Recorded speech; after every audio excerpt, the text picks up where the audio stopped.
बातमी आता वर्ध्यातून बघणार आहोत। वर्धा जिल्ह्यामध्ये पारा 45 अंशांवर जाताच अंगाची काहिली व्हायला सुरुवात झाली।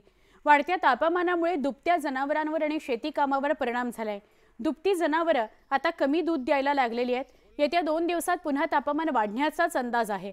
याविषयी अधिक सांगतायत आमचे प्रतिनिधी वर्ध्याचे नरेंद्र मते। जिल्ह्यामध्ये गेल्या 4 दिवसापासून तापमान वाढलेलं आहे। वर्ध्याचा पारा 45 अंशावर पोहोचलेला आहे। आपण पाहू शकतो की हा हिंगणघाट यवतमाळ मार्ग आहे। या मार्गावर मोठ्या प्रमाणात वाहतूक असायची, मात्र आता ही वाहतूक काही प्रमाणात कमी झालेली आहे। दुचाकी वाहन चालक जे आहेत ते विरळ प्रमाणात या ठिकाणी प्रवास करताना दिसत आहे। तर दुसरीकडे जर आपण बघितलं तर ही शेती आहे। या शेतीमध्ये शेतकरी काम करताना दिसायला पाहिजे, मात्र ऊन वाढल्यामुळे आता शेतकरी सुद्धा हे पहाटेच्या सुमारास काम करण्यास पसंती देत आहे आणि त्यामुळे शेतात सुद्धा आता कोणत्या शेतकरी जो आहे तो दिसून येत नाही।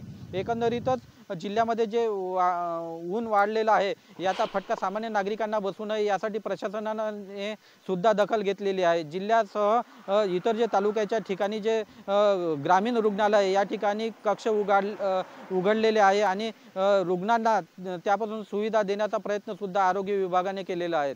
एकंदरीतच जिल्ह्यामध्ये जे तापमान वाढलेलं आहे आणि येत्या 2 ते 3 दिवसात पुन्हा हे तापमान वाढणार असल्याचा जो अंदाज जिल्हा प्रशासनाकडून वर्तविण्यात आलेला आहे। नरेंद्र मते, न्यूज 18 लोकमत, वर्धा।